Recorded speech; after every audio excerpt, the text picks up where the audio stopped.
wakati wa shida, kugua kwangu, hukuniacha niangamie.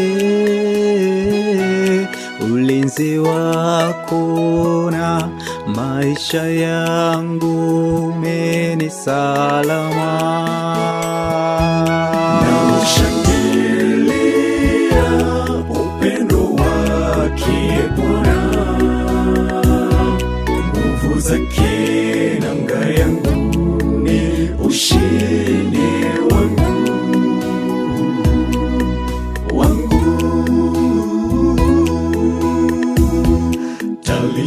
Talishukuru na jina lako na takatifu.